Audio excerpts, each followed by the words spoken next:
ನನಗೆ ಕೆಲವು ಕ್ರಿಕೆಟಿಗರು ಬೆತ್ತಲೆ ಫೋಟೋ ಕಳುಹಿಸಿದ್ದರು. ಲಿಂಗ ಬದಲಾವಣೆ ಮಾಡಿಕೊಂಡ ಬಳಿಕ ನನಗೆ ಕಿರುಕುಳವನ್ನು ಕೊಡಲಾಗಿತ್ತು. ಮಾಜಿ ಕ್ರಿಕೆಟಿಗ ಸಂಜಯ್ ಬಂಗಾರು ಪುತ್ರನ ಆರೋಪ. ಲಿಂಗ ಬದಲಾವಣೆ ಮಾಡಿಕೊಂಡ ಬಳಿಕ ನನಗೆ ಕಿರುಕುಳವನ್ನು ಕೊಡಲಾಗಿತ್ತು. ಮಾಜಿ ಕ್ರಿಕೆಟಿಗ ಸಂಜಯ್ ಬಂಗಾರು ಪುತ್ರನ ಆರೋಪ ಇದು. ಹೆಣ್ಣಾಗಿ ಲಿಂಗ ಪರಿವರ್ತನೆ ಮಾಡಿಕೊಂಡಿರುವ ಆರ್ಯನ್ ಬಂಗಾರು ಈಗ ಆನಯ ಬಂಗಾರು ಆಗಿ ಬದಲಾವಣೆ ಮಾಡಿಕೊಂಡಿದ್ದಾರೆ. ಲಿಂಗ ಪರಿವರ್ತನೆ ಬಳಿಕ ಅನಯ ಬಂಗಾರು ಮೊದಲ ಸಂದರ್ಶನ. ನನಗೆ ಕೆಲವು ಕ್ರಿಕೆಟಿಗರು ಬೆತ್ತಲೆ ಫೋಟೋ ಕಳುಹಿಸಿದ್ದರು. ಲಿಂಗ ಬದಲಾವಣೆ ಮಾಡಿಕೊಂಡ ಬಳಿಕ ನನಗೆ ಕಿರುಕುಳವನ್ನು ಕೊಟ್ಟರು. ಮಾಜಿ ಕ್ರಿಕೆಟಿಗ ಸಂಜಯ್ ಬಂಗಾರು ಪುತ್ರನ ಆರೋಪ ಇದು. ಹೆಣ್ಣಾಗಿ ಲಿಂಗ ಪರಿವರ್ತನೆ ಮಾಡಿಕೊಂಡಿರುವ ಆರ್ಯನ್ ಬಂಗಾರು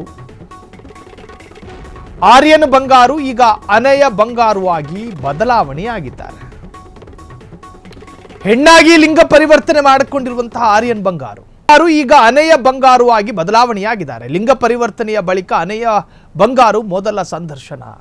ಹೆಣ್ಣು ಮಕ್ಕಳಿಗೆ ಕಾನೂನು ಯಾಕಷ್ಟೊಂದು ರಕ್ಷಣಾ ಕವಚ ಕೊಡೋದು ಗೊತ್ತಾ ನಿಮಗೆ?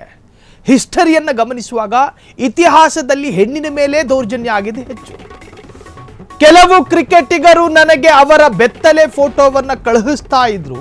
ಅಲ್ಲದೆ ಓರ್ವ ಹಿರಿಯ ಕ್ರಿಕೆಟಿಗ ನನಗೆ ಕಿರುಕುಳ ಕೊಟ್ಟಿದ್ದ. ಬಾ ಕಾರಲ್ಲಿ ಕೂತ್ಕೋ, ನಾನು ನಿನ್ನ ಜೊತೆಗೆ ಮಲಗಬೇಕು. ಮನೇಲಿ ಜಾಗ ಇಲ್ವಾ ಮಲಗಕ್ಕೆ? ಹಿರಿಯ ಕ್ರಿಕೆಟಿಗ ನನಗೆ ಹೇಳಿದ್ದರು. ಅನಯ ಬಂಗಾರು ಹೇಳಿಕೆ. ನಾನು 8 ವರ್ಷದಲ್ಲಿದ್ದಾಗ ನನಗೆ ಅರಿವಾಯಿತು. ಆಗ ನಾನು ನನ್ನ ಅಮ್ಮನ ಉಡುಪುಗಳನ್ನು ಧರಿಸುತ್ತಿದ್ದೆ. ನಾನು ಗಂಡಲ್ಲ, ನಾನು ಹೆಣ್ಣು. ಲಿಂಗ ಪರಿವರ್ತನೆ ಅಪರಾಧವೂ ಅಲ್ಲ. ಲಿಂಗ ಪರಿವರ್ತನೆಯನ್ನ ಸಮಾಜ ದೂರ ಇಡಬೇಕಾದ ಅನಿವಾರ್ಯತೆಯೂ ಇಲ್ಲ. ಹೀಗಾಗಿ ನಾನು ಹೆಣ್ಣಾಗಬೇಕು ಅಂತ ನಿರ್ಧಾರ ಮಾಡಿಕೊಂಡೆ. ಲಿಂಗ ಪರಿವರ್ತನೆ ಬಳಿಕ ಅನಯ ಬಂಗಾರು ಮೊದಲ ಸಂದರ್ಶನವನ್ನ ಕೊಟ್ಟಿರುವಂತಹದ್ದು.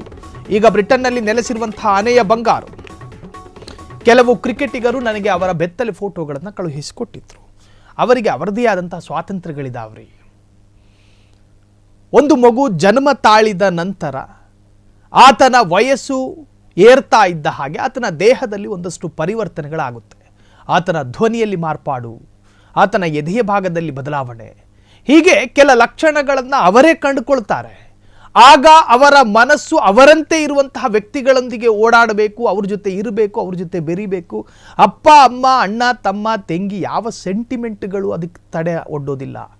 ಕೆಲವೊಮ್ಮೆ ತಂದೆ ತಾಯಿಯನ್ನು ಧಿಕ್ಕರಿಸಿ ಹೋಗಬೇಕಾಗಿ ಬರುತ್ತೆ. ಅವರ ದೇಹದ ಮತ್ತು ಅವರ ಸ್ವಭಾವದಲ್ಲಿ ಆ ತರಹದ ಗುಣಗಳು ಅಡಗಿಕೊಂಡಿರ್ತವೆ. ಪ್ರಕೃತಿಯೇ ಕೊಟ್ಟಂತಹ ಗುಣಗಳು, ಸ್ವಯಂಕೃತ ಅಪರಾಧವೂ ಅಲ್ಲ ಅದು. ಹಾಗಾಗಿ ಈ ಬಂಗಾರು, ಅನಯ ಬಂಗಾರು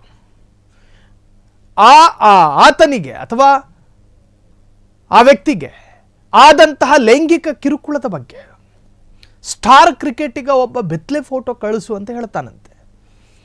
ಆಕೆಯ ವಿಜುವಲ್ಸನ್ನು ಗಮನಿಸ್ತಾ ಇದ್ದೀರಿ. ಈಗ ಬ್ರಿಟನ್ನಲ್ಲಿ ನೆಲೆಸಿರ್ತಕ್ಕಂತಹದ್ದು. ಕ್ರಿಕೆಟಿಗರು, ಅದರಲ್ಲೂ ಸ್ಟಾರ್ ಕ್ರಿಕೆಟಿಗರು, ಇವನು ದೊಡ್ಡ ಕ್ರಿಕೆಟಿಗ ಅಂತ ನಾವು ಹೇಳ್ಕತ್ತೀವಲ್ಲ, ಅಂತಹ ಕ್ಯಾರೆಕ್ಟರ್ಗಳು ಈತನ ನಂಬರಿಗೆ ಮೆಸೇಜ್ ಆಗ್ತಿದ್ರಂತೆ. ನನಗೊಂದಿನ ಮಲಗಬೇಕು, ನಿನ್ನ ಜೊತೆ ಮಲಗಬೇಕು, ಅತ್ಯಂತ ಅಶ್ಲೀಲವಾಗಿ ಮೆಸೇಜ್ಗಳನ್ನು ಹಾಕ್ತಾ ಇದ್ರಂತೆ. ಈಕೆಯ ಜೊತೆ ಆದಂತಹ ಒಂದಷ್ಟು ಅಶ್ಲೀಲ ಮೆಸೇಜ್ಗಳ ಬಗ್ಗೆ ಈಕೆ ಇತ್ತೀಚೆಗಷ್ಟೇ ಒಂದು ಸಂದರ್ಶನವನ್ನು ಕೊಟ್ಟರು. ಆ ಸಂದರ್ಶನದಲ್ಲಿ ಕೆಲವೊಂದು ವಿಚಾರಗಳನ್ನು ರಿವೀಲ್ ಮಾಡಿದ್ದಾರೆ. ಕ್ರಿಕೆಟಿಗರಿಂದಲೇ ಕಿರುಕುಳ ಆಗ್ತಾ ಇತ್ತು, ಮಲಗಬೇಕು, ಹೀಗೆ ಸಾಕಷ್ಟು ಅಶ್ಲೀಲ ಪದಗಳಿಂದ ಆಕೆಯ ಜೊತೆ ಮಾತನಾಡಿದ್ರಂತೆ.